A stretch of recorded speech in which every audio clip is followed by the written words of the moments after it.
This poem. Got it. I thought I'd start with someone else's poem, and that is a version of Rumi by Danny Ladinsky. On a day when the wind is perfect, the sail just needs to open, and the world is full of beauty. Today is such a day. On a day when the wind is perfect, the sail just needs to open, and the love starts. Today is such a day. That I think about that all the time, about this idea of the sail of the eyes, the sail of the heart.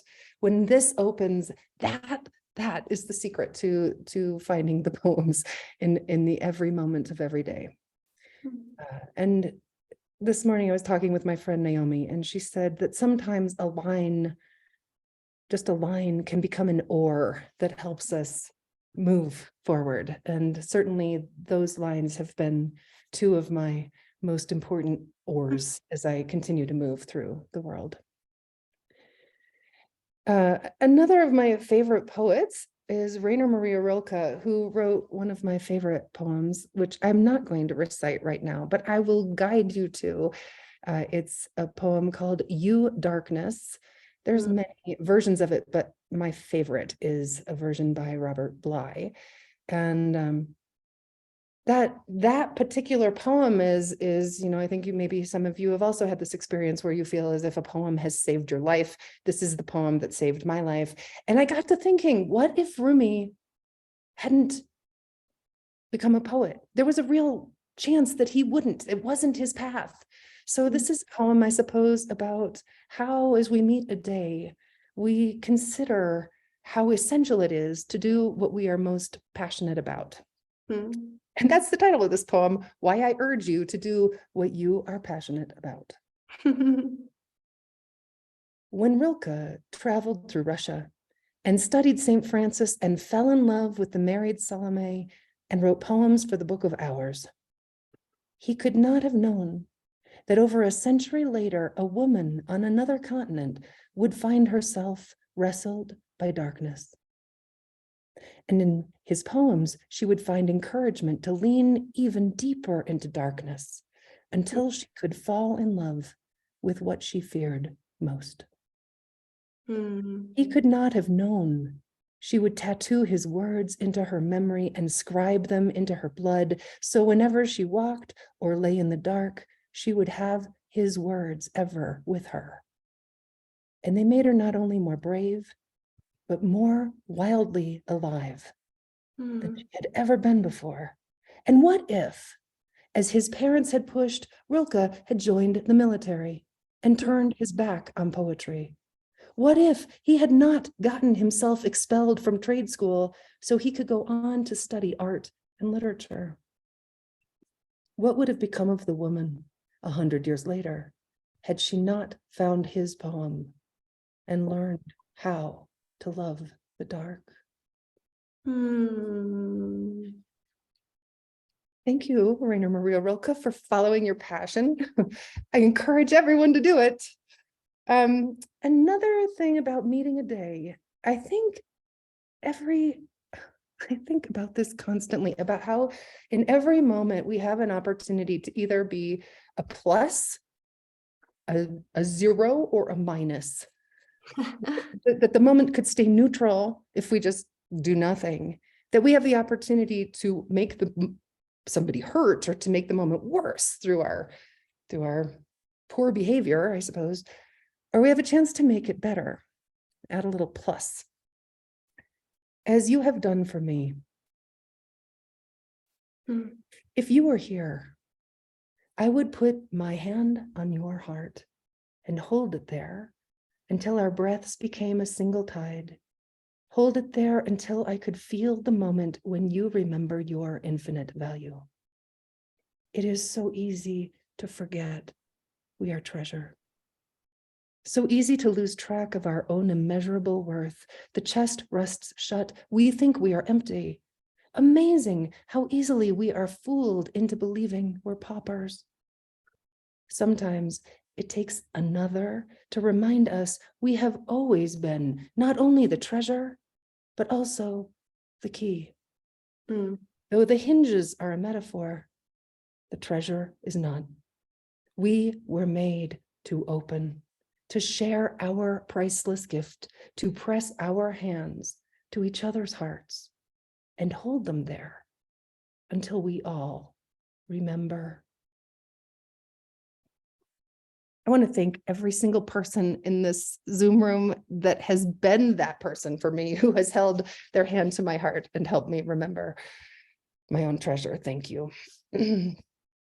So one of the things I thought I would do also in this reading, I have a few poems that were that have been part of several journals that I love to read.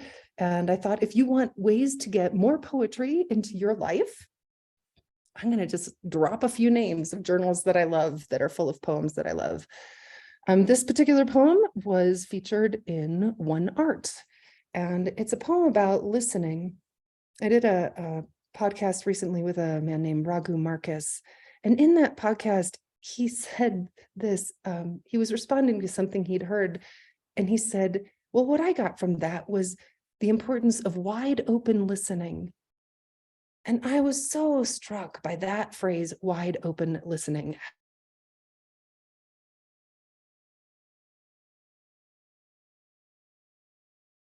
And more importantly, perhaps we find our ears. And so that's what this poem is about, being a wide open listener. Setting. In every conversation, there is a table made of listening. Sometimes the tables are beautiful, solid, clean, the kind that can support anything you put on them.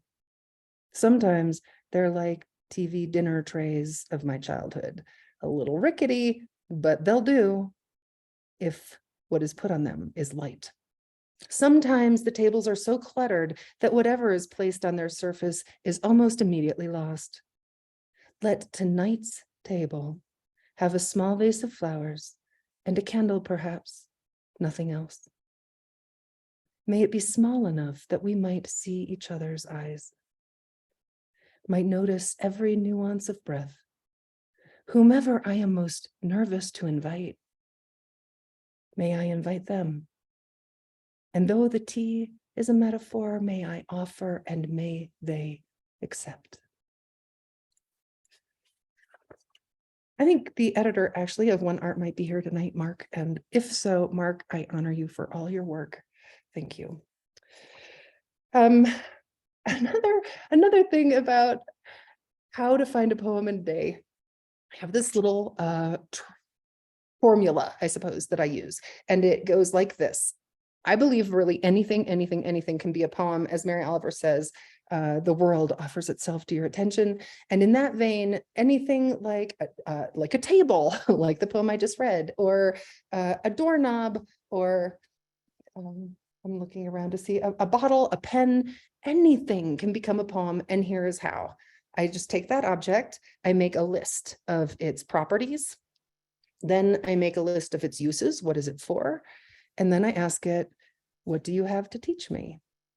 And I've written thousands of poems this way, friends. So I highly suggest this as a way to find poems in absolutely everything except ticks.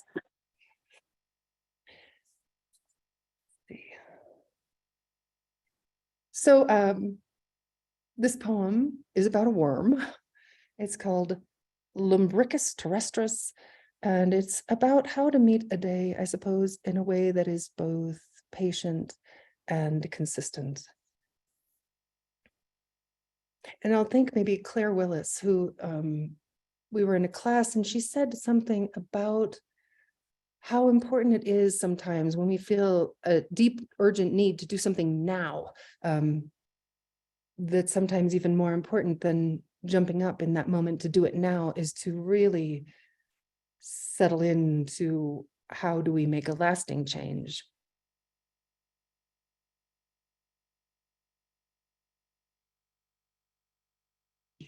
dark and dense with need. I want to be the earthworm that gives itself over to tunneling, its every movement an act of bringing spaciousness. And when minutes feel crushed by urgency, I want to meet the world worm-like, which is to say grounded, consistent, even slow.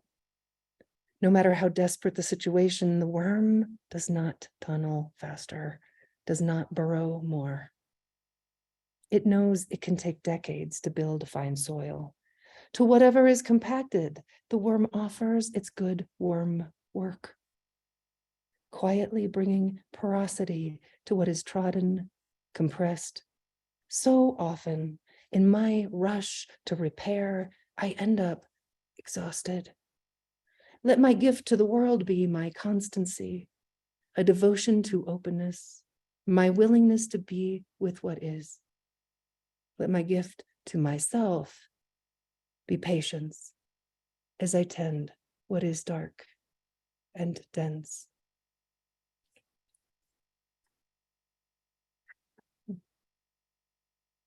It's so sweet to see all your faces. Thank you so much for being here. I'm just smiling at all these people I completely love, and I'm just wanting to hug every single one of you, which I'm doing in this very second.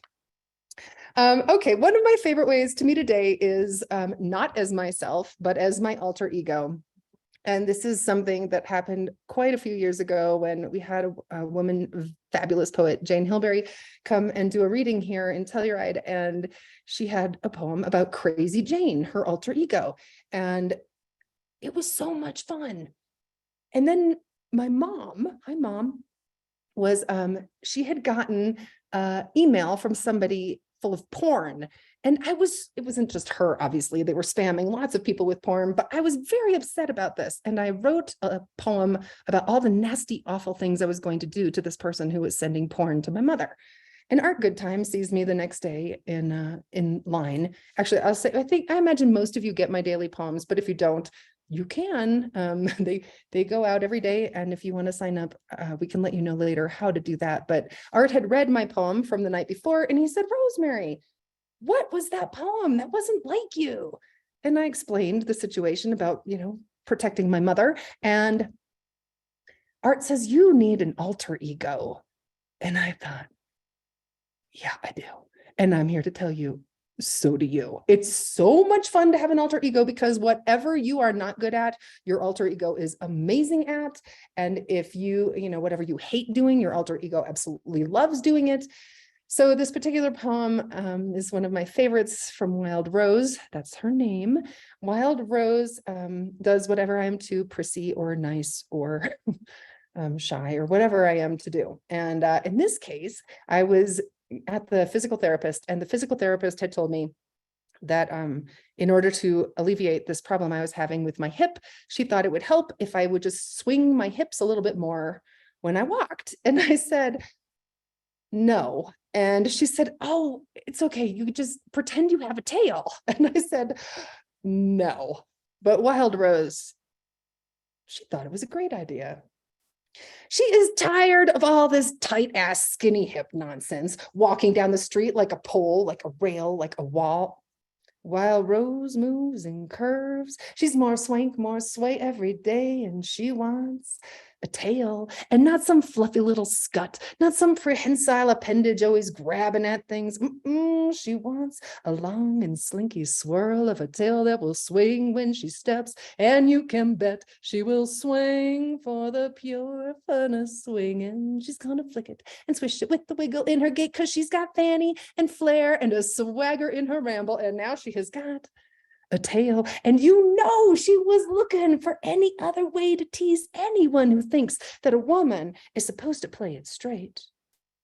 And that new tail, it rocks it on her coccyx, and the way that she is feeling, that road that she is walking can go on forever.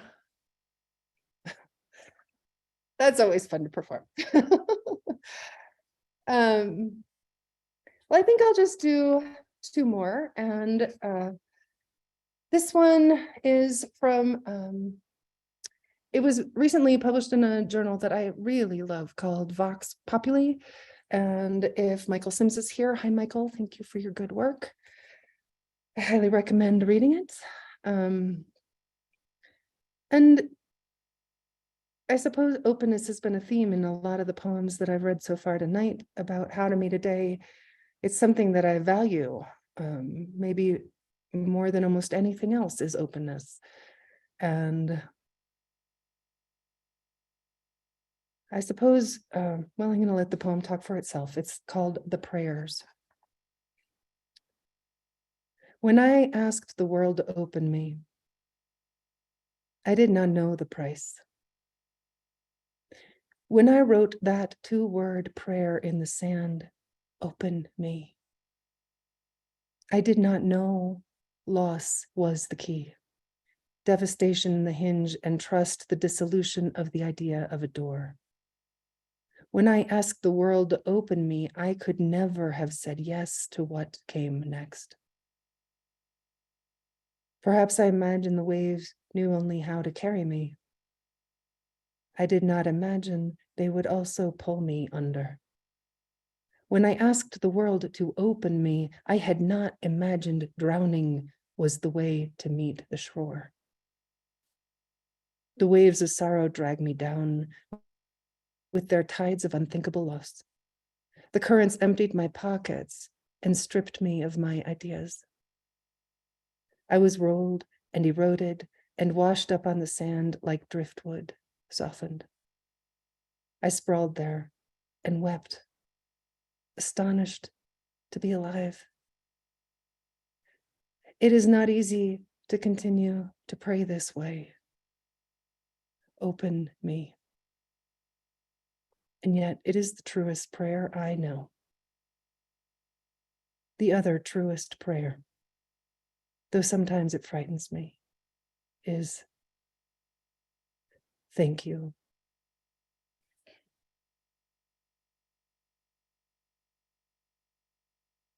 That it was a really, I will never forget the day that I wrote those words, open me, in the sand, and I don't regret it, but it sure hasn't been easy. And this is the last poem I'll read, and then we'll do a Q and, well, I like to say Q and R, question and response, because I sure can't promise any answers.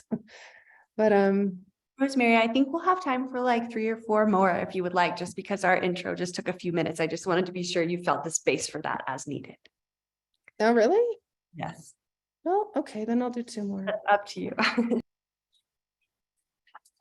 All right, then how about this one?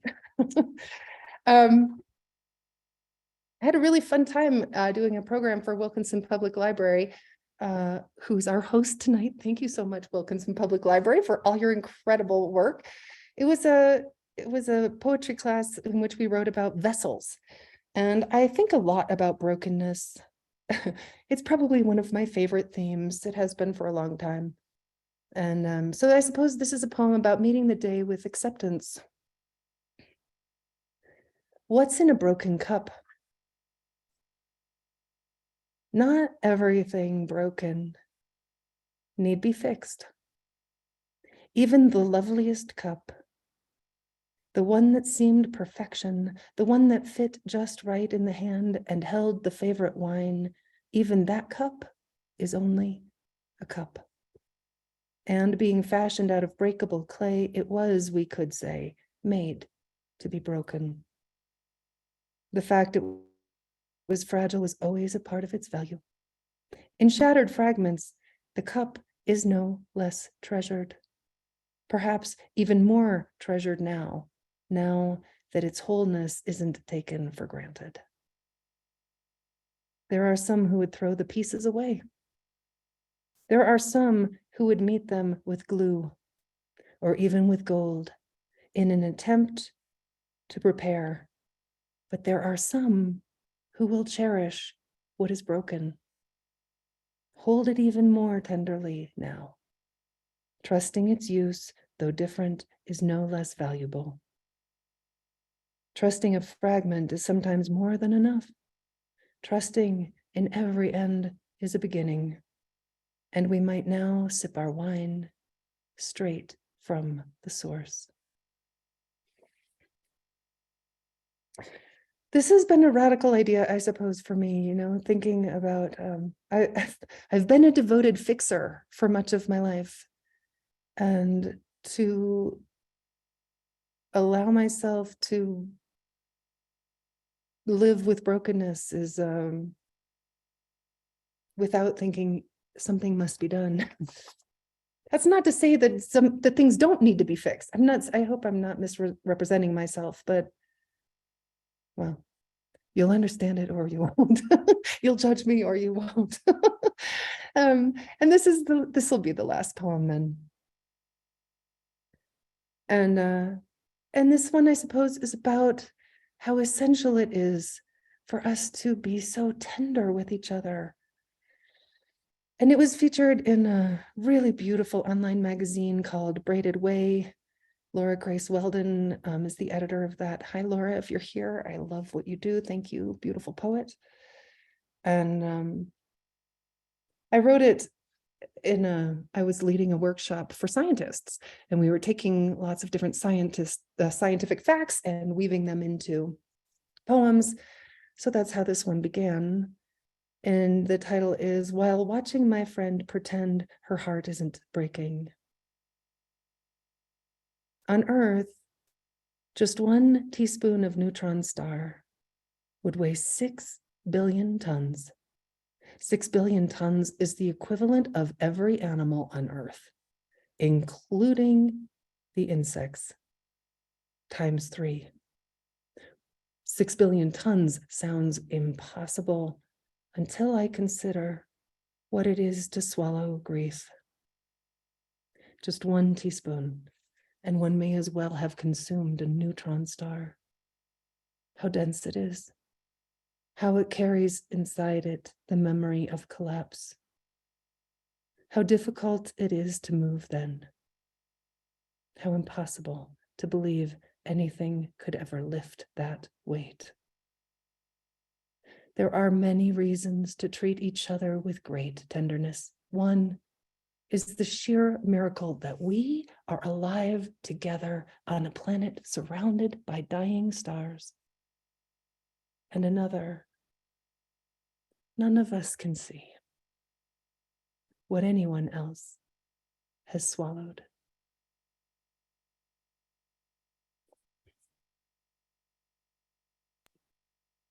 Oh, friends, thank you. Thank you so much, Rosemerry.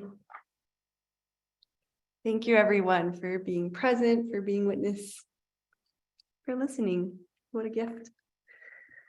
Rosemerry, I don't know even what to ask you. You are so full of grace, and thank you for sharing that with all of us. Folks, if you have a question for Rosemerry, we are now in the moment when we get to speak with Rosemerry a bit about her work and her inspirations. And if you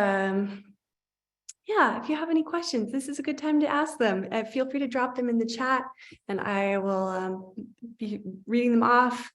Or if you wish, you can unmute yourself. There's kind of a lot of us tonight, so we'll try not to be too much of an anarchy here. I don't know. I think a collective of poets really should be called an anarchy of poets anyway, since we're here. Did you see the question in chat about your mom? No, what is the question? Okay. It says, wait, what if mom subscribed to the porn site? Oh my God, that never occurred to me. Mom, you didn't really subscribe to the porn site, did you? No, she says no, she did not.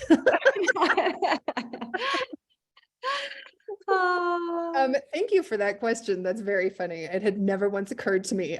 Shoshana Castle, was that you? Oh, you're so naughty. Oh man.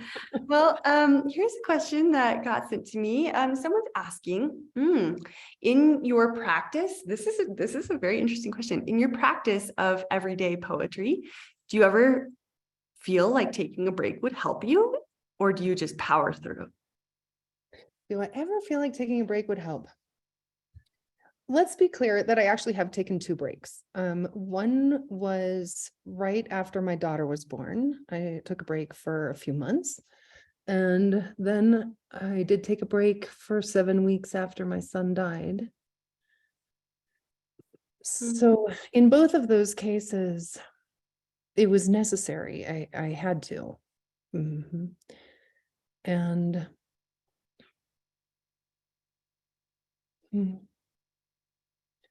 there's a real blessing for me in a daily practice, in that I am such a creature of habit. And if I don't do it every day, then I'll go 2 days and then 4 days and then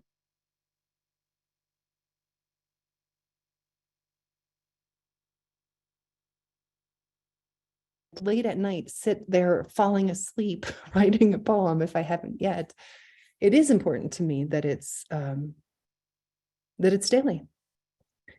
And what I do sometimes take a break from is sending out poems. Sometimes, especially when we go on vacations, I'll just write poems but not send them out for a week or 2 weeks. And but I still write the poems every day. I just take a break from sending them so I can disengage from the screen. But no, I don't. In special instances, yes, it's been important to disengage, and in general, absolutely not. It's essential to my practice to do it in a daily way.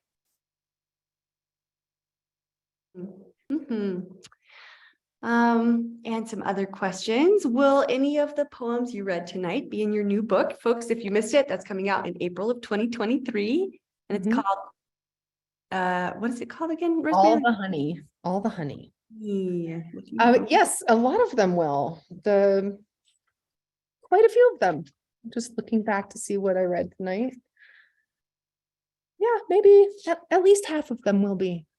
But you can find all of my poems at any time on my blog, which is 100 Falling Veils, and all the poems from the last 10 years or so are on there. So you can, if you can remember a line or a word, you can look it up on the blog and it'll help you find it.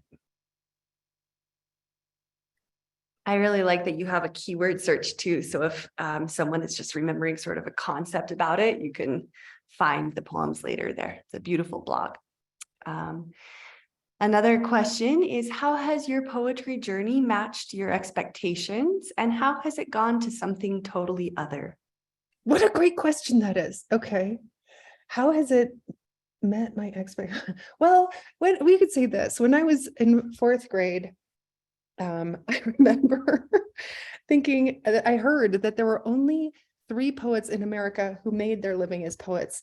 And I remember at that point, when I was 10, spinning around in my bedroom. And I said out loud, I'm going to be the 4th. And then, of course, I stopped believing that was possible, that it was possible to even be a poet at all. And I don't know that making a living or making a career of a poet is per se the most important, but what I have been astonished by is what happens when when I'm devoted to it as a practice. I don't think I had any idea how it would become so integral to how I move through the world, in terms of how I see everything. It opens me, it keeps me curious, it fills me with wonder. It's done a real number on my perfectionism, to the point where I could even read a poem about loving brokenness and mean it.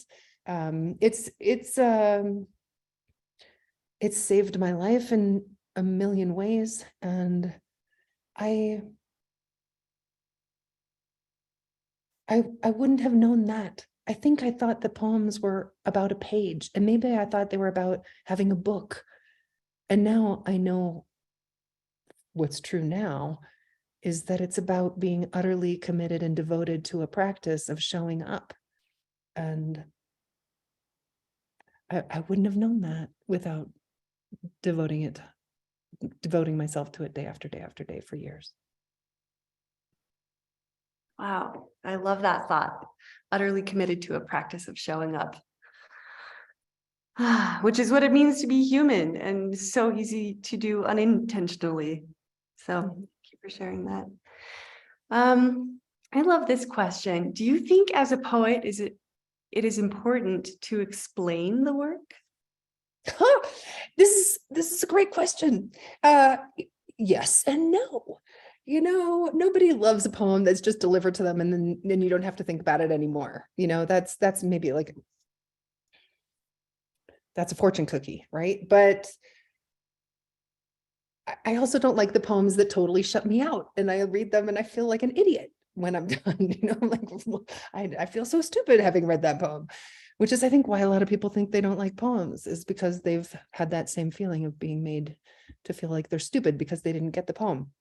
One of the biggest bits of advice in poetry writing is show, don't tell. And my own take on that is no, show and tell. And I really feel like that relationship between what is happening in the outer world and giving people a sensory experience and making it rich with detail is totally important for a poem. And so is letting us know why it matters and what's at stake. And we do that by saying something about what's happening in the inner world, which is to say our feelings or our ideas or our fears, our hopes. And so when we allow a poem to marry these two worlds, the inner world and the outer world, the sensory world and the abstract world, those are the poems that are most successful to me. The poems in terms of the poems I write, but also for me, that's my aesthetic that I most appreciate. And the poems that I read also are poems that give us a little bit of an insight, or as I like to say, the chink.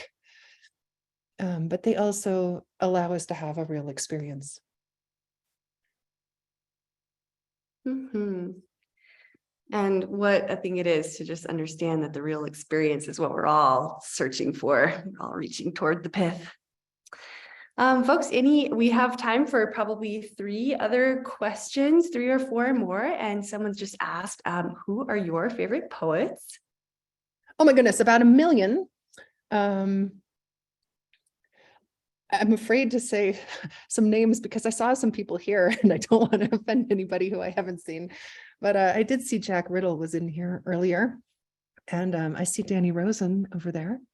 And some of my favorite poets, I love Naomi Shihab Nye's work and Ellen Bass. I'm particularly drawn to contemporary American poets, although the poem, like I said earlier, that has truly saved my life is a poem by Rilke. And I love almost all of his work. The poem that is basically singing through me all the time right now is a poem by Gregory Orr that begins like this: not to make loss beautiful, but to make loss the place where beauty starts, where the heart understands for the first time the nature of its journey. I love Gregory Orr's work and his devotion to the beloved. Oh my goodness, I have so many favorites. If you've ever been in a class with me, you know that I'm pretty fickle like this. And I have what in my family we call it Grandma Betty-itis, which is to say that everything is our favorite in that moment. This is the best pie I ever had. And the next pie you have, this is the best pie I ever had.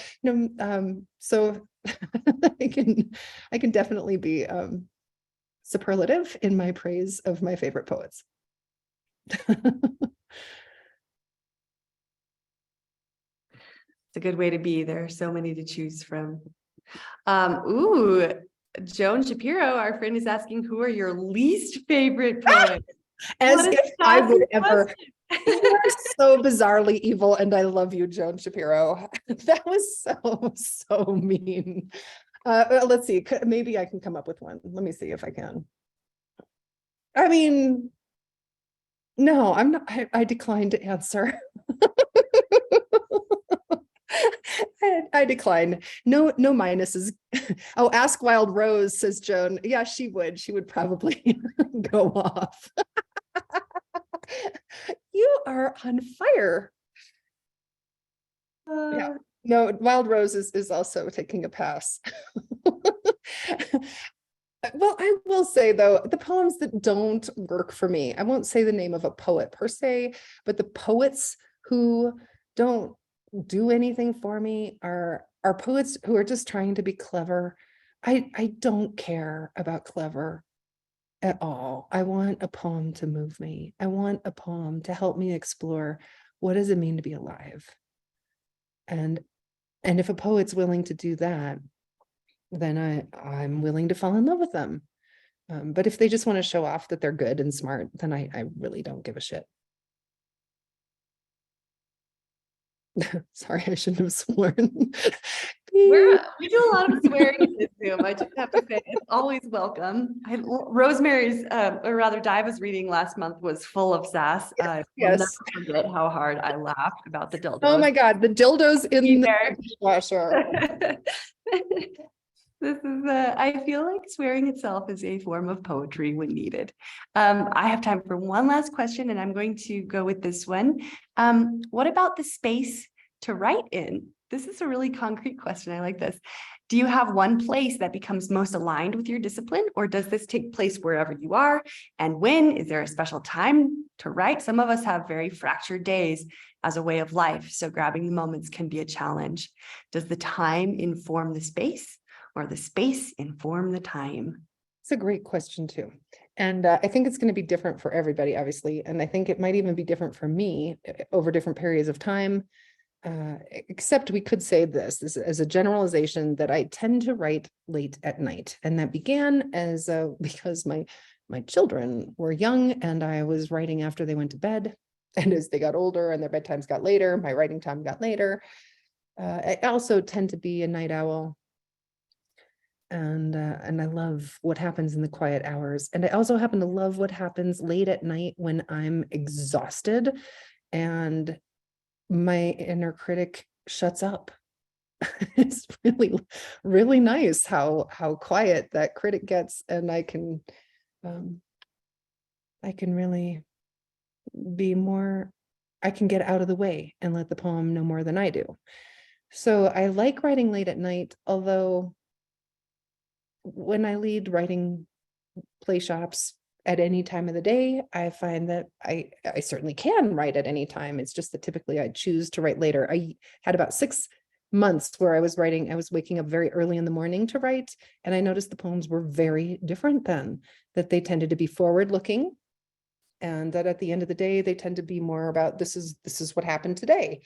So that was interesting to notice. In terms of where I write, typically I write at the kitchen counter, but I would write anywhere my laptop was. And I do prefer these days to write on a laptop, but unless I'm going to write in a journal, so many ways to do it right. so many ways, but I guess I do have my preferences, but I do whatever it took to get the poem done at the end of the day, I suppose. Even if that's at 2:30 in the morning, like it was last night. Hey, I hear 2:30 in the morning is when the inner critic is the sleepiest. So right, so tired. And also I was born at 2:32 in the morning, so I've always thought that maybe there's something to that. Like maybe I'm drawn to those wee hours because that's when I came into the world. I love that. Well, thank you so much, Rosemary. It's always really wonderful to see through your lens. As a thinker and as a creator, it's really a gift. And thank you everyone for beautiful questions. Those were great questions. Thank you. Being the questioner, being the regarder is a gift in and of itself. So this is now the segment when we have time for a poetry circle. And I fear there are too many of us to have everyone read tonight.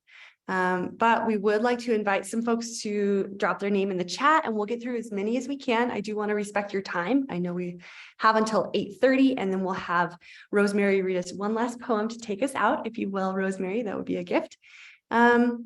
yeah, folks, if you're interested in reading a poem, please drop your name in the chat. I already did promise a few folks I would love to have them on.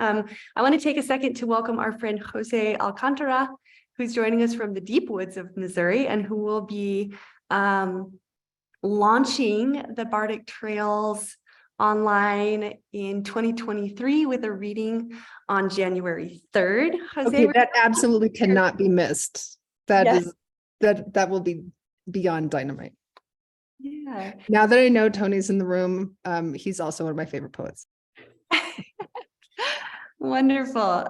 Would you like to read us a poem, Tony? Sure, yeah, thank you. And Yay. Rosemary, thanks, that was wonderful. And I'm gonna borrow your plus minus zero thing as a way to just get through my everyday life. You think of that one for a while.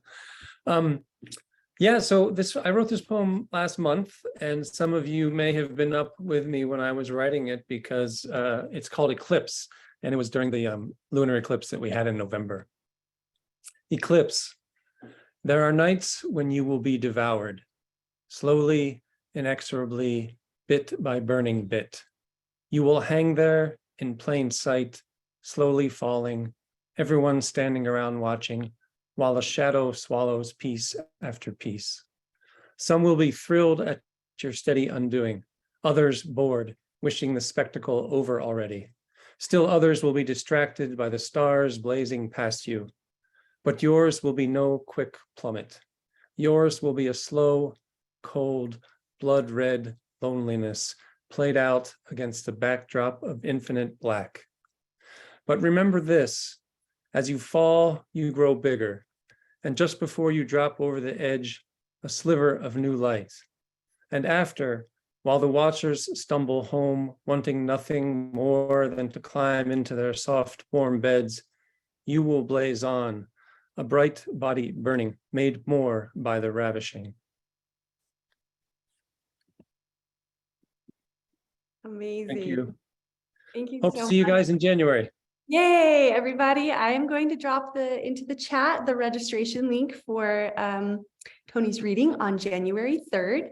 Bardic Trails will continue to be every first Tuesday of the month in 2023, except for July, when that day falls on July 4th and people celebrate independence or nationalism or something. So we'll be on the 5th that month. Yeah, just beautiful to hear from you, Tony. And thank you so much. Tony was a finalist for the Cantor Prize in Poetry. And we'll just be so delighted to hear from you. I know that you're on a poetic mission right now out in the world. So we'll be excited to hear what you have to bring to us. I'm seeing a lot of names in the chat. So I'm going to just call on people as you've dropped your names in, and we'll get to as many as we can before 8:30. And I believe our first was Lee Robertson. Lee, would you like to unmute yourself and read one poem? Sure. This is one I wrote this afternoon in our writers group. And the prompt was a black and white photo by Annie Leibovitz. So the title is Thank You, Annie. There are others in the photo, but my eyes are drawn to the two powerhouses, Oprah and Barbara Walters. Automatically, I hear a voice from Saturday Night Live saying, Baba Wawa, minds are a feral thing. Someone's applying Oprah's makeup. How vastly different her life is from mine. It's hard to imagine having a 50,000 square foot home built in Mountain Village, and that's just one of several homes. She's an icon, but I know little of her. Couldn't sit through a whole episode of her show because of the many commercials. But we're both flesh and blood, get sick, lose people we love, want to make the world a better place. And Barbara, as an impressionable girl, how impactful it was to see a strong woman in the sea of men on the TV news. A woman who asked hard questions of world leaders, a woman with chutzpah. Women like the two of you helped change the world, wrestled power from the white men's club that ruled this country, helped girls dream of becoming something other than a mother, a teacher, or a nurse. Enabled me to join a field where still to this day, men outnumber the women in the room. But they listened to me, because of you.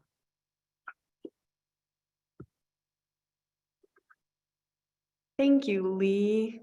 Thank you for sharing. That sounds like a wonderful writers group. And what a fun prompt, a little Annie Leibovitz photo. Yeah. I think next I see Kelly. Kelly, would you like to unmute yourself and share one poem? Oh, lovely. Thank you. Hi, welcome. Magnolia blooming in July. My neighbor's magnolia is blooming in July, fully leafed out as it never is when it blooms in early April, the time for blooming of magnolias here in Brooklyn. But this spring brought late ice storm, hail, battering roofs and trees, killing those tender buds that had begun to unfurl to spring sun. Such sadness I felt when I saw the newly bared petals, the unjacketed buds, all pummeled to cider brown. The one bright, fragrant thing sure to drag me out of the dregs of winter. But the tree has made do, and now, when there is no chance of ice, 83 degrees and tropical levels of humidity, is opening its less precocious blooms. What a surprise to be walking and spy on the concrete pavers, magnolia petals in July. It made me stop and look up to see perched like some exotic white feathered birds among the greened out branches, a few pink-cheeked blossoms, profuse in their determination to bloom. Thank you so Thank much, you. Kelly. Thank you. Profuse in their determination to bloom. Ah, we all need a little of that. I'm seeing Rosanna Frechette next. Rosanna, would you like to unmute and share a poem? Sure. Can you hear me well? Yes. Okay, great. So I'm a longtime friend of Rosemerry. Hi, Rosemerry. Love you so much. And we've done a lot of performing together, including at the Sparrows Festival in Salida. And there was a year in 2007 when I was invited to feature. I thought I wanted a new poem. And I was very frustrated because there was like never any time to write. And I had a corporate job at the time. And so I meditated and I laid down for a 30-minute deep concentration meditation. And when I woke up, this is the poem that came. And I did not share it at the festival because there were other things to do that time. But I'm sharing it now, just a few months after I have moved to Salida from Denver. And I'm sort of coming into this full circle where this poem takes a new meaning for me, getting adjusted to coming from many years in Denver to Salida for love and finding a space to write and finding the poetry that's here now. So I really want to share this too because Rosemary, you're mentioning with your daughter saying, it's not all about poetry. And you're thinking, but yes, actually it is. This is called Tightwire, and it honors the tightrope artist, Philippe Petit, who dared to cross New York's Twin Towers in 1974. So I wrote the poem in 2007, and it just came from nowhere and like this. Tightwire.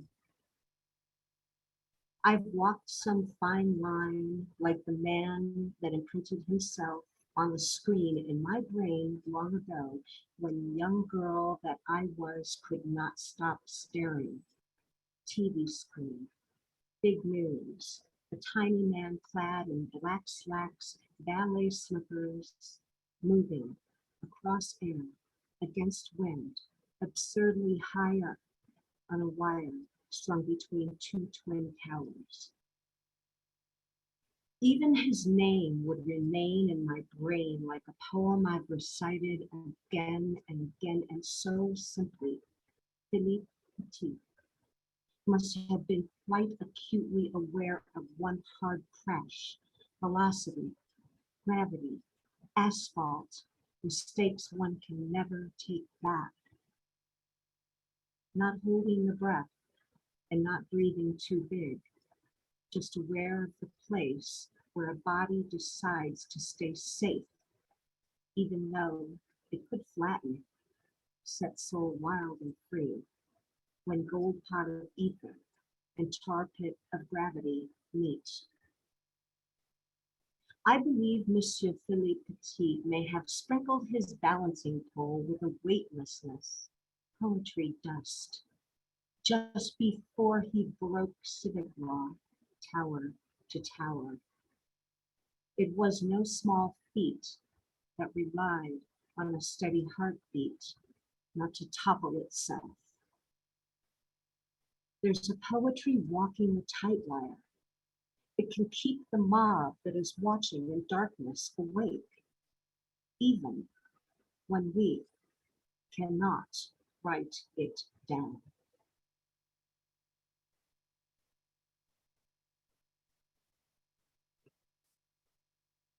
Thank you for so much. listening. Yeah.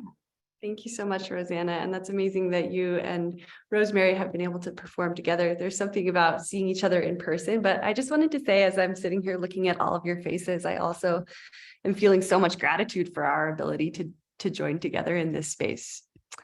Thank you all so much for being here. It's really a gift.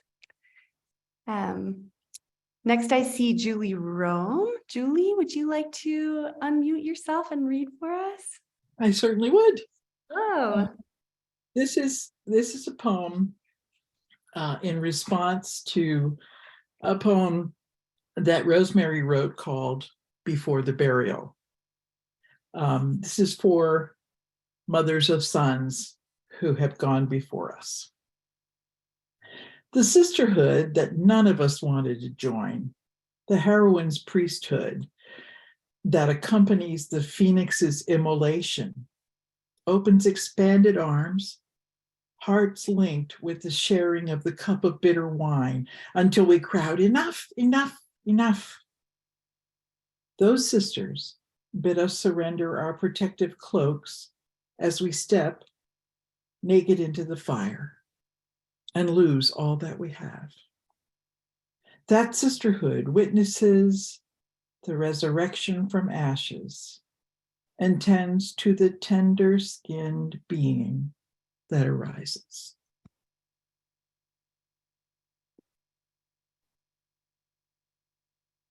Thank you. thank you, Julie.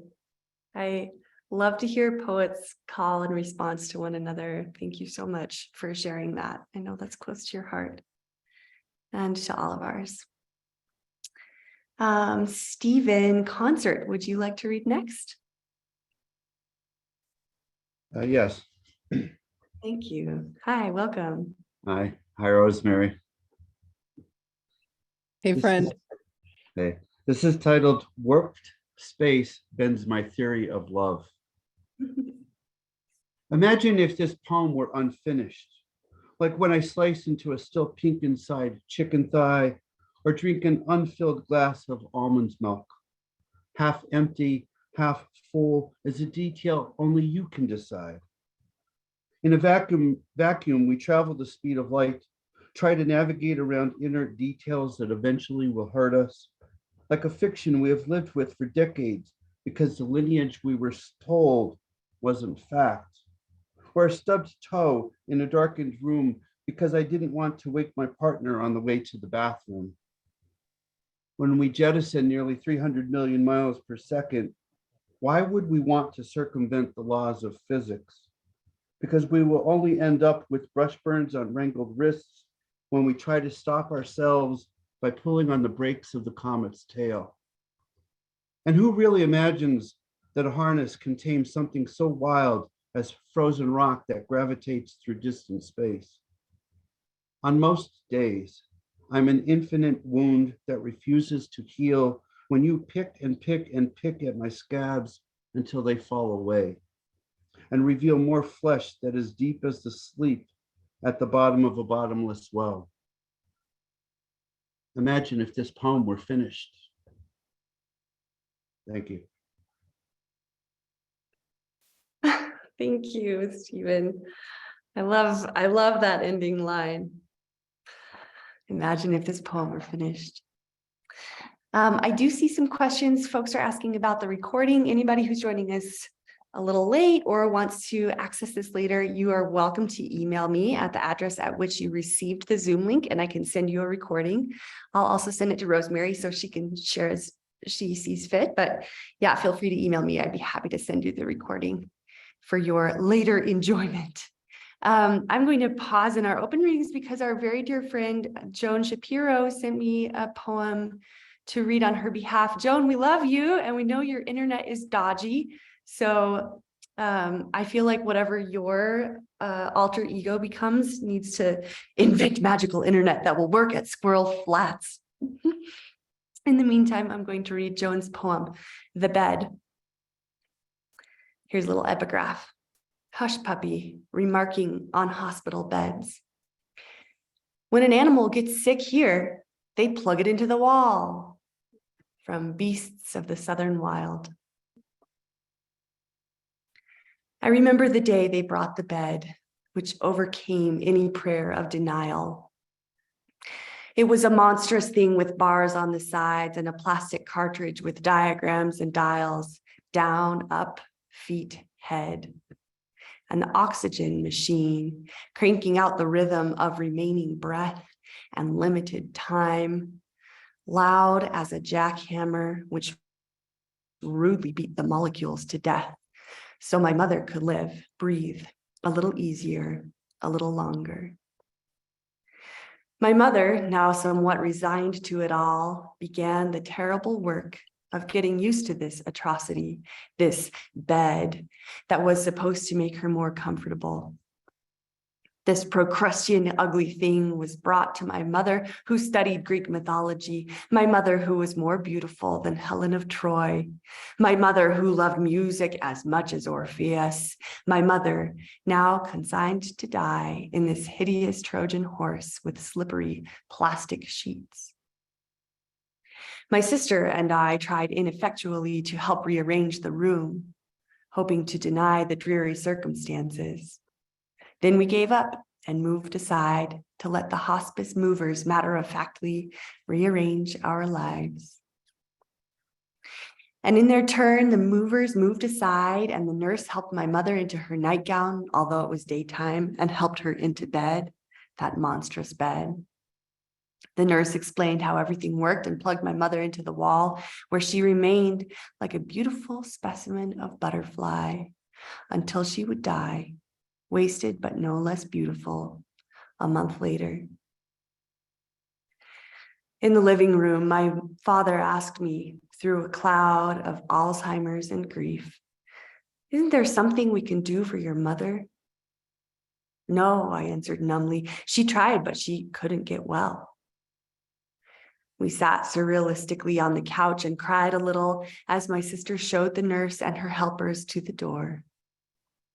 We overheard the lyrical sing-song of Jean, the Jamaican caregiver, so practiced in the art of dying, who was making dinner. Later, my father and my sister and I went into the unrecognizable bedroom to visit my mother in the awful bed and bring her a popsicle. We closed the shade on the filtered rays of the dying day, and we tried to make ourselves heard, slam, over the rhythmic compressions of the oxygen being manufactured, slam, louder than a jackhammer, slam, bang, slam, slam. I found my mind wandering. How did people die before television was invented? We made loud small talk for a while, attempting to ignore the elephant in the bedroom, watching Jeopardy. And then we drowned the noise and our despair with an episode of Wheel of Fortune. Thank you, Joan, for sharing. That was by the wonderful Joan Shapiro from Squirrel Flats. Thank you, Joan. I have next in my list of requested readers, Melissa Huff. Melissa, would you like to unmute? Yes, can you hear me now? Yes. Okay, well, it's an honor to join you all. I'm currently joining you from Berthoud, Colorado. Rosemary, that was wonderful as always. And I was, the email I got said that there was perhaps a theme of adjust. And I was looking through my poems, and I feel that art can really teach us about the need to adjust. I've taken several painting and mixed media workshops with a Colorado artist, Joan Fullerton, who's amazing, and whose approach is to always be adjusting to whatever is happening in front of you on canvas, paper, or board. And it turns out that her advice can easily be applied to life. So I give you Creating a Mixed Media Life. Begin with materials at hand. Lay down your days without overthinking. Paint the hours with fresh colors to create new trails of energy. Add texture with the firm medium of friends. Collage your memories, layered like photographic fragments. Scrape back into them to reveal connections. To include a little madness, act with abandon. Be open to what shows up.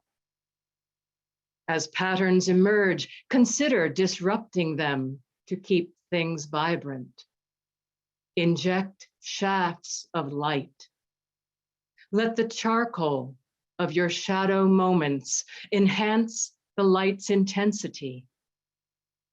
Be always asking, what do I want more of or less? Draw outside the lines of your routine, rub them with the cloth of self-kindness to soften the edges.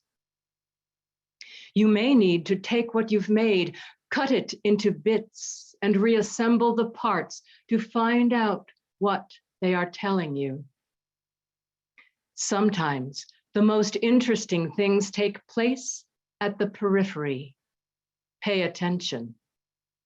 Harness momentum. Keep moving to view what you've created. Find the horizon of your landscape, plunge into the process, and always remember to play. Thank you. Thank you, Melissa. I love that thought. Always be asking. Always. And Monique, how about you? Do you have a poem for us? Please feel free to unmute. I do. Thank you for this opportunity. And thank you so much, Rosemary, and everybody who's shared your wonderful poetry tonight. The poem that I want to share with you is called Begin with a Broken Heart. And it was a prompt from a writing break that I participated in last month. And so there was a verbal prompt, so begin with a broken heart, but there was also a couple of visual prompts. One was a rusty, was a rail spike, and the other was a wooden prayer beads with a red one and some green ones. So you'll find those in the in the poem. So it goes like this. Begin with a broken heart. It's the only way that the light gets in, that you can discover what's inside as you pick up the pieces, examine them, and try to put them back together. When you begin with a broken heart, humility emerges tentatively, like a monarch from its chrysalis. Questions emerge like, how did I get to this place? How can I make better choices? What fears or lies led me here? Begin with a broken heart and pour it out like a drink offering to the one who created you and knows you and loves you and your broken heart. Pour out your prayers and keep praying, using prayer beads if you need to, little reminders that you are moving in the right direction, even if you are going in circles. Returning to the place where you started, marked by that red bead of suffering and continuing around to the green beads of new life, the new, more authentic, whole you, the you who is deepening with every circuit completed until you can look back in amazement at how far you've come and say, thank you. Thank you for allowing this brokenness, for sustaining me and growing me through the pain that felt like a heavy spike through my heart and soul. Thank you for showing me a new path forward, one that leads me closer to your heart, to the heart of the world, and ended with a mended heart. Monique, thank you so much for sharing that. I love that thought of coming back around to new green shoots. And as we talk of this theme, if anyone wants to use it, you're welcome. Nobody's ever forced to do so, but the theme of adjust, which is Rosemary's one-word mantra. And as we are here coming around to solstice, equinox, solstice, that time of year when everything's coming around, coming full, it's like just a beautiful moment to be thinking about that. Fruition and fullness, and also how much loss and death and adjustment that takes. So thank you. Jill Spielman is next on my screen. Jill, would you like to read? Hi. Sure. Welcome. Hi, thank you, Joanna and the library. This is a great opportunity, and Rosemary, it's so great to hear you reading again. Thank you so much. This is a poem about my next door neighbors. It's called The Foster. Her wailing bark occurs throughout the day, a pulsing strangulation, metallic, almost industrial. It's difficult to believe the klaxon comes from a living being. For 6 months, this cruel whine from the foster home next door, adopted thrice, returned thrice, the bawling audible with windows closed, even 3 streets over at the school. And yet, despite her throbbing screams, she's a ray of light for a broken young man, the best running partners he's ever had, baying and running, each other's source of light. Thank you.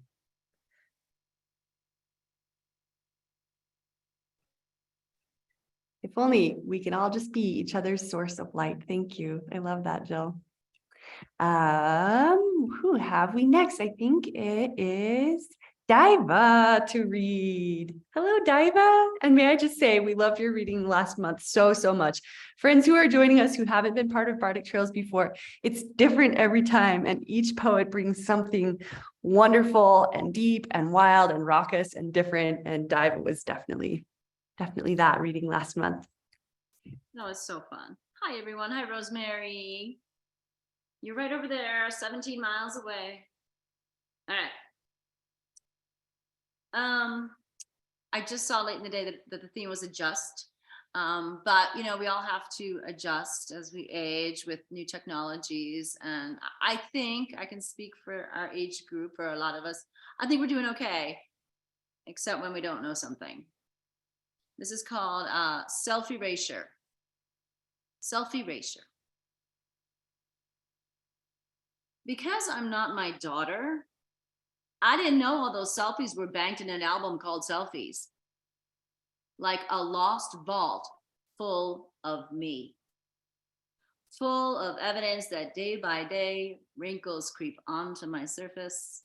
Setting up camp, planning to stay the good long while. My phone was choking on itself, so she showed me where all the little me's hide. Thousands of me's, smiling, smirking, stupidly trying to look sultry for my lover. Locked up in self-storage in case I miss myself. One by one, I deleted little bits of my nature, bites of my existence. Each erasure a release of digital me, off-centered eye contact, blown to the wind. Why so many and why so kept? Afraid of needing proof that that girl once existed? I know who I am and where I am. This stack of faces needed to be freed. I had backlogged my device into a constipated state. It was time to flush my face away. I scooped huge slices of me into the dustbin, said goodbye, and pushed delete all. There's less of me now in the pixeled galaxy, and that's probably a-okay. Pixels can't hug. It wasn't a total wiping out. I kept a bunch of good ones, so my daughter has an easy time of putting together a memorial slideshow.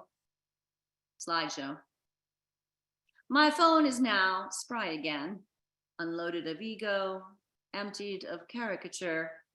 My cell, less important than my cells.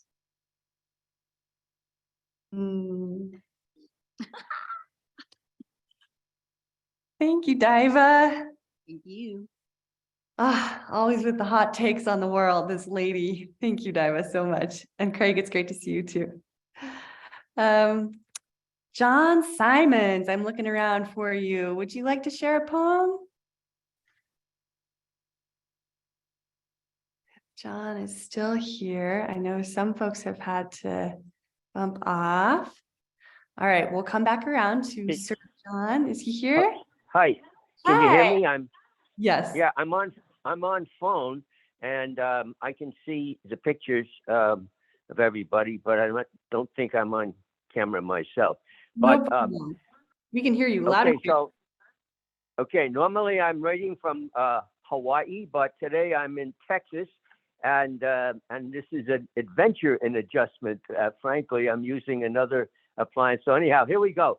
This is if I were back in Hawaii, I'd be prepared for a very historic day, which is commemorated tomorrow. And this is called Priorities Clear and Present. On Ford Island, we run every April, past concrete paving from 41, scarred by chip marks from bullets as guides note on scenic tours, machine gun stitches alleged from wings of the rising sun, but maybe Hollywood rounds from a 42 movie shot here. Buildings and hangars share their own tours of the past. Not quite a World War II theme park, though Navy homes seem time warped, lawns crew cut to water's edge, coconut palms leaning in at parenthetic pose, shapes in the wind, standing tallish at ease in their nostalgic mission along the pearly water's jagged show of ship bones, black rust tributes within sight of the windowy white sloping coffin symmetry of the late Arizona threshold to Missouri's signature decks, surrendered now to weekend groups. We sense feelings of trespass on a history not yet over. The island has its war antiques, but Congress has shipped in new dollars for DOD, Homeland, and NOAA, keeping the Fed level fed, strong and secluded, ready for action by someone. Our annual run is a time of free use, with no IDs needed to cross the bridge and jog the sleepy base. Run with minds dialed back to too long, hot and flat, beside a runway stretch, then curving. Thinking freely of past and present takes the mind off our early heat, road hits, bruising heels, and plantar warts. Runners on active duty stop at 0800 to the playing of morning anthem and colors. Oldsters worry they'll lose momentum, hold hats over hearts, and keep jogging, while younger patriots stand and salute, recorded notes of a distant bugle. What would Francis Scott Key do, we think, slipping past observant troops to reach the 4-mile mark, a shady, friendly spot near a turn along harbor waters? Not far from us, the Navy, SBX, sea-based X-band radar has kept its magic golf ball eye on watch. An object, round and white, a 28-story mini planet, egg in a square nest afloat, spanning hemispheres of action, drivable out to sea for clearer viewing of Pacific skies. As we jog, we think how strange so many were said to be surprised that long ago morning, when now, after 80 years, this mind thinks mainly of Kim Jong-un, scoping us in his crosshairs, firing for effect to get our attention. Plotting the edge of the road we go, one step after another into the climbing sun, shuffling sharp left at 80 minutes and back down to the crossover bridge. Could this be a target in Pyongyang sights?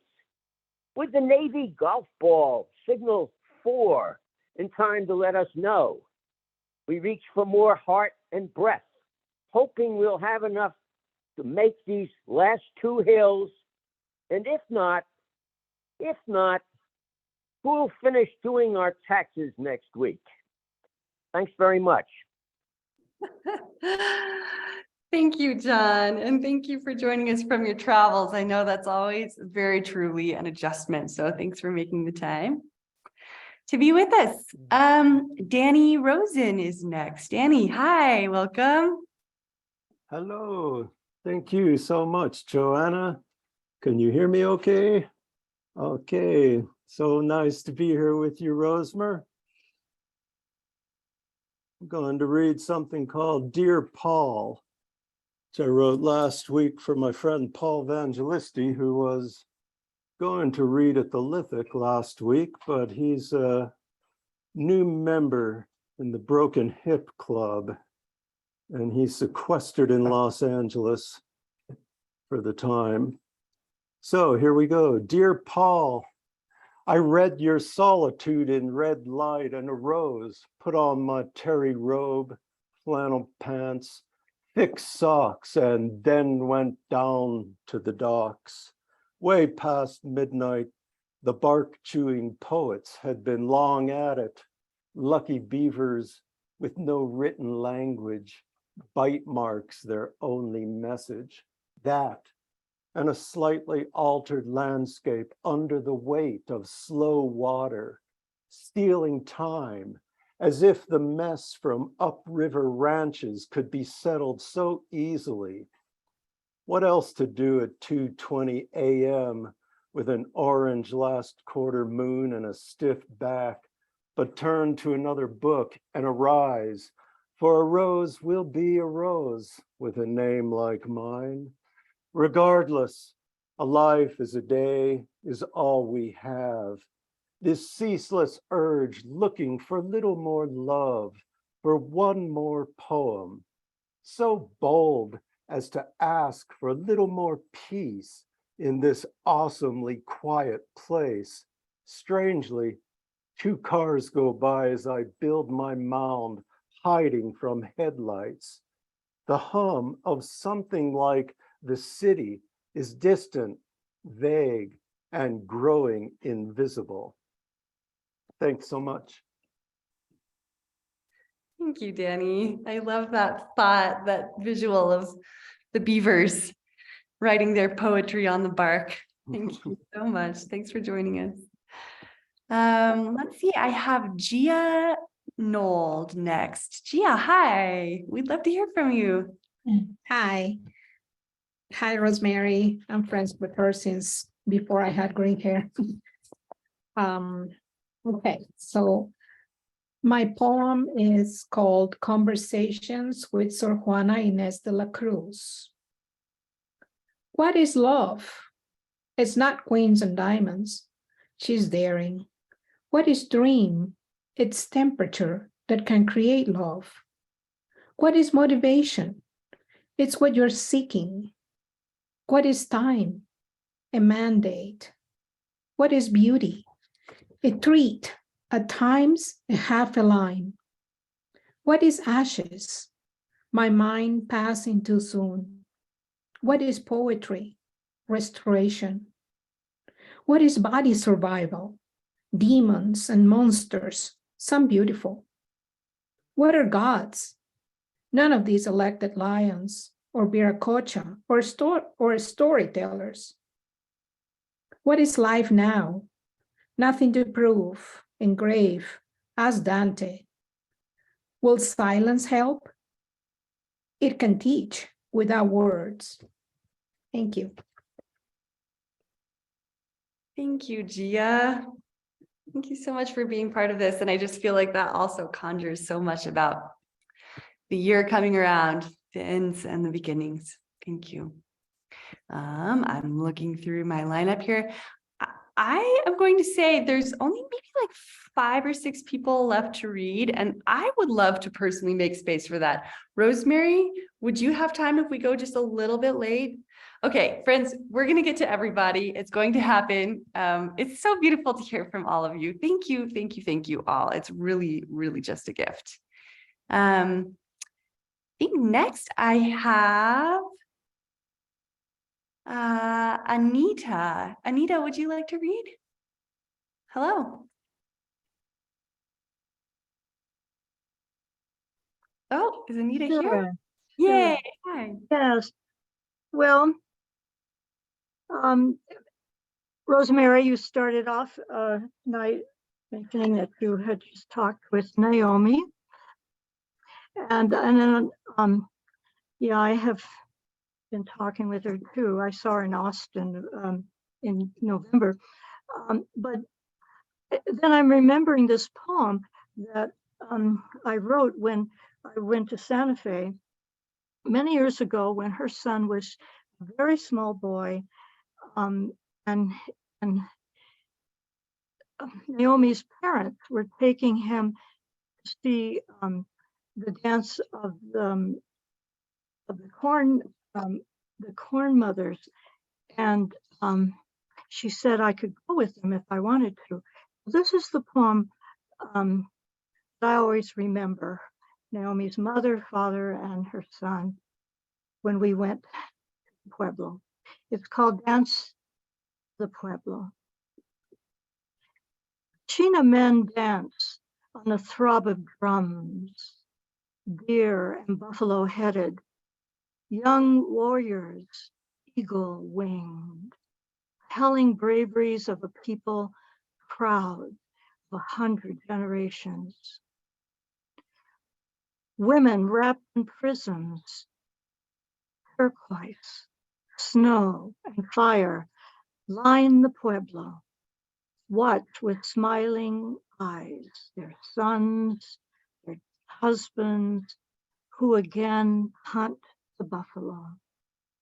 Like ancient braves who soar cliffs with open wings and return, chant the story of their deeds. Today, dark-eyed beauties sit like princesses, entertained, delighting in their men and the memories of who they are.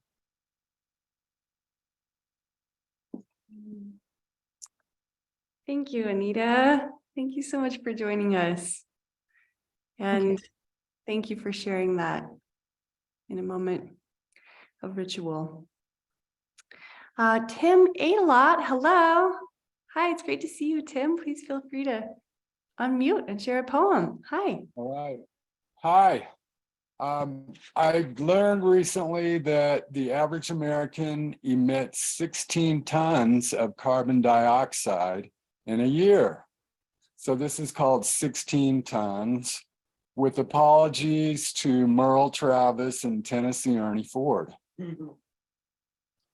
Emit 16 tons, and what do you get?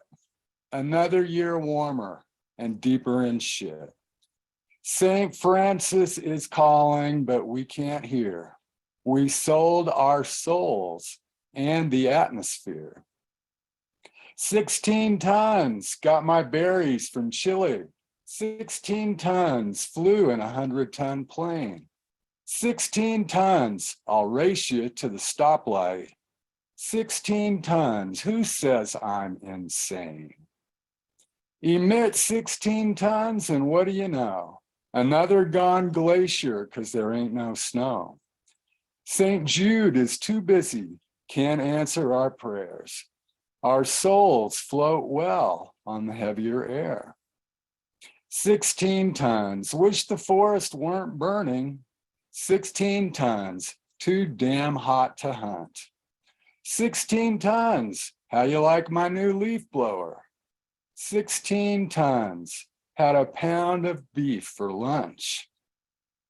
Emit 4 tons, and you might be a Thai, might be Mexican or an Argentine guy. How do they do it? I don't want to try. It takes 16 tons just to keep me alive.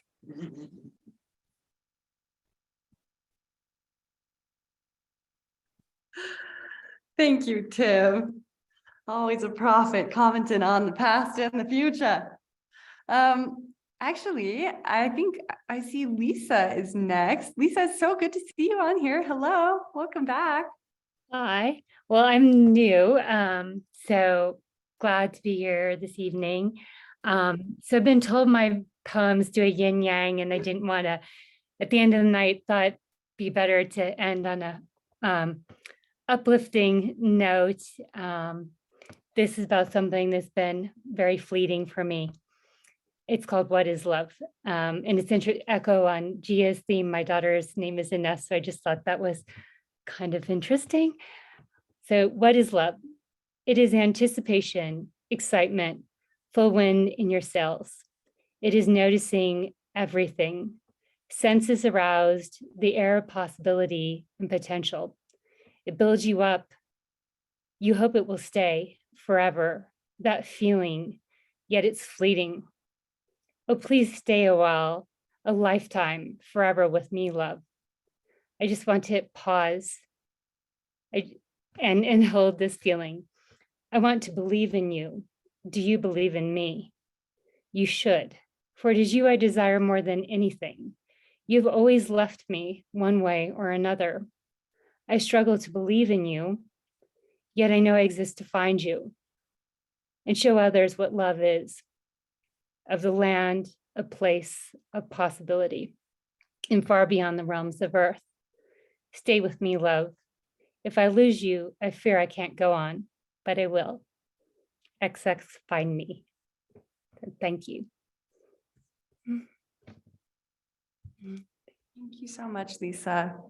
Thank you, so heartfelt. As everyone's reading tonight, I keep thinking about the word radical, which is one of the best, I think, words. And we use it in this way that talks about something really out there, but it really means the root.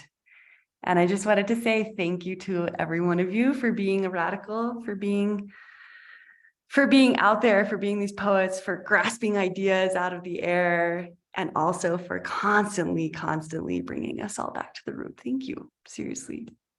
And Mike and Ruth, my dear sweet friends, I keep trying to message you saying we really would love to hear from you tonight. And I think it's probably evidence of how fabulous everyone's readings are that you haven't been paying attention to the chat. May I call on you? Would you like to share something with us tonight? We can't miss it unless you want to miss it. No, we're here.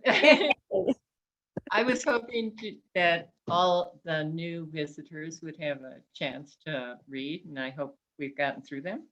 Okay, we have been traveling, and so we just got back, and so I have a poem here. My inner critic doesn't like it that much, but I'll read it. It is called Travel, and it's a poem in 2 parts. A nod to Thoreau and a nod to Gary Snyder. 1, simplify, simplify.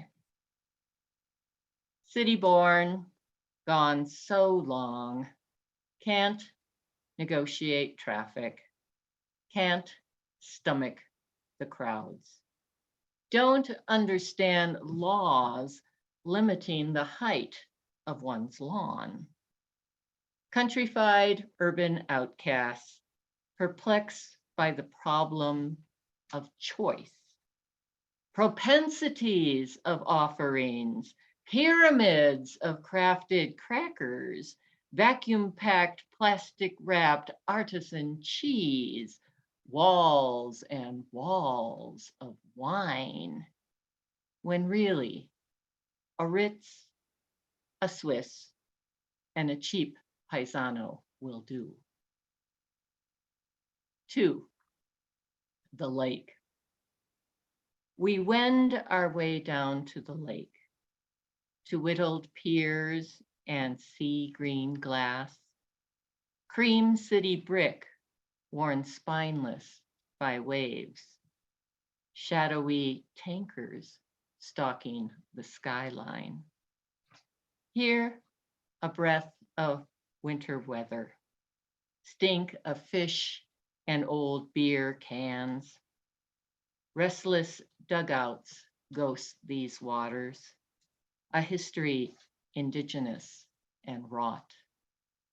Water royals, the Dharma bum assured, tireless swells to wash it clean, of dominance gone septic in the unfortunate Anthropocene.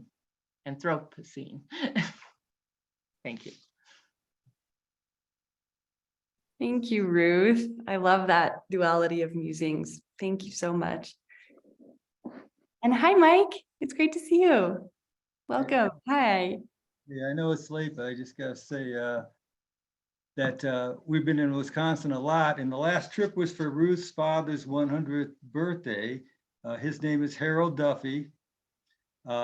He grew up on a dairy farm in central Wisconsin, and then he had a career as a bricklayer in Milwaukee. His son, Tim, is a retired cop from Milwaukee, and he now owns that farm that his dad grew up in.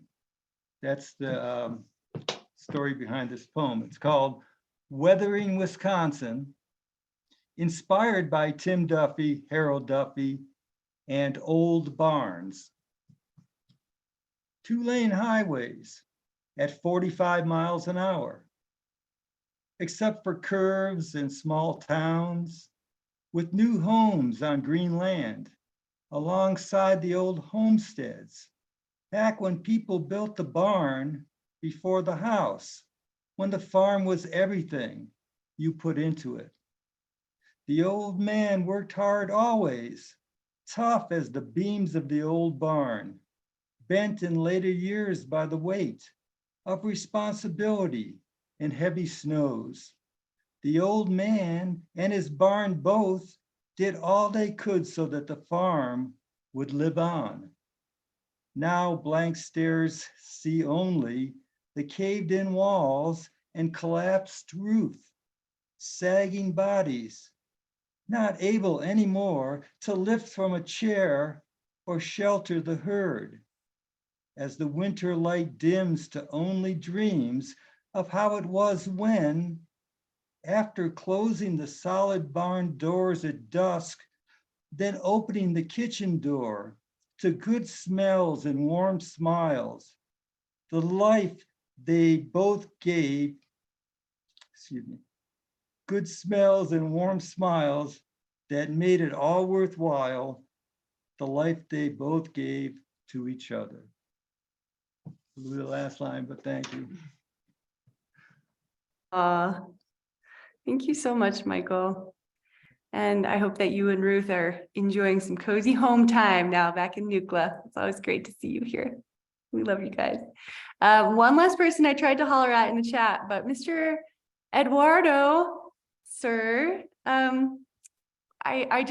we love and appreciate you so much. Would you have a little something to share before we go to Rosemerry to finish us out for the evening? I didn't want to not call on. I happen to have something. That's right. Let's see if I can read what I called Stop the Madness. They say the only constant is change. I want to know why everything has to wiggle. Is it too much for things to slow down, stay still a bit, say for even just 5 minutes. Come on, Cosmos, pick a team and play. Aren't you tired yourself of all your scurrying around? Don't you want to sit a spell, put your feet up? It's time for some guiltless boredom. And wouldn't staying constant be the best change of all? Make it so.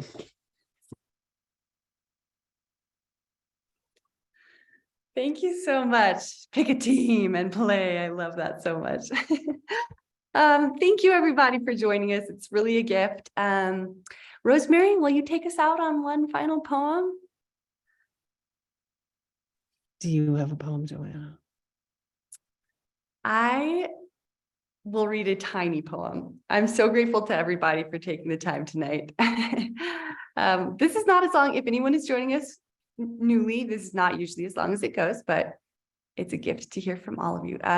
This is just a little tiny poem that I wrote, and it's called The Year. Hold out to me your two good hands. In them, I can see a year of work, a sadness, and sometimes a grasping.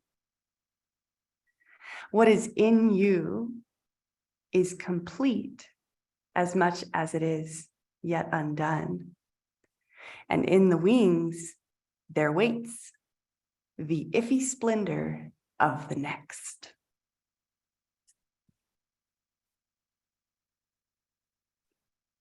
Thanks, Rosemary. Yeah, what would we do without that iffy splendor? Thanks for bringing it in. It's such an invitation to show our hands. Hey, my gosh, look at us. We're still here. Hey, amazing you who are still, after an hour and 41 minutes, still sitting here together in Zoom. I'm just looking at your gorgeous faces and freaking loving you. Thank you. Thanks for sharing your voices and your ears and your presence. And oh, there are some of you just came back on. Hey there, nice to see you. In fact, why not just look into the eyes of some of the people? Just choose somebody and look in their eyes. Hi, friends. Thanks for being here. Thanks for showing up. I want to honor Diva, who is one of the most talented human beings I've ever met. She's talented in almost every way. And now she's hiding her face. But for so many years, she has made these gorgeous broadsides for us for Talking Gourds. It's one of her million talents. And I think everyone got it, maybe. I don't know how people get the broadside. How do people get the broadside, sweet Joanna? We don't send it unless requested these days, but they're always available anytime someone wants to see one. And we're working on getting a whole archive of them on the Talking Gourds website. Okay, well, I'm going to put mine up on my website because I'm super excited about it because Diva made it so beautiful. And this is a black and white version, so it's less beautiful than what she did, but it's a poem called Apricity. Apricity is a beautiful word that means the warmth of the sun in winter. Today, the miracle is to sit in the sunlit room and be in the sunlit room. To be here and only here. Here in the bountiful silence, here in the shifting shadows, here in the hands of midwinter. Not in this room 5 years ago, but now, as the tulips drop the soft curls of their petals like lingering pink praise. So seldom in these grief-ridden days do I feel a feeling so pure as this peace that arrives on the low-angled light. When I am quiet and still, and the world invites me to show up for whatever slim warmth there is, and know it is enough.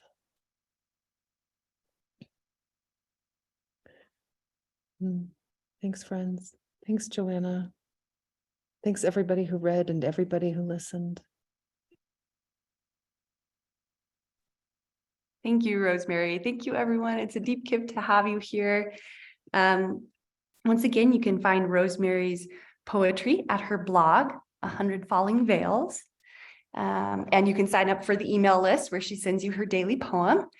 And also, what was the podcast, poetry podcast you I have a podcast that I do on creative process with a science writer, Christy Ashwanden. That's called Emerging Form, and you can find that at emergingform.com. And I also am about to start a new daily, I don't know what to call it, app. It's an app. You can have it on your phone, and I'll recite poems and talk a little bit about them and recite them again and offer ideas for what to do with a poem. So, and that'll start probably in mid-January, and the app is called Ritual, and I'll definitely be sending information out about that in my daily poem information, and it'll be on my website too, I'm sure. Wonderful. So if we can't get enough, there's so many other places to check. Again, if you would like the recording from today, please feel free to contact me. I would be happy to share it for you. And then I'm going to drop in January's poetry, Bardic Trails link there and leave that for you. You're invited. Everybody's always invited. And to everyone joining us for the first time, we love and appreciate you. Thank you for your presence. To everyone joining us for the nth degree of times, we love you. Thank you for your presence. It's always a delight to share words together. Thank you, everybody. Thank you. Stay warm, stay well.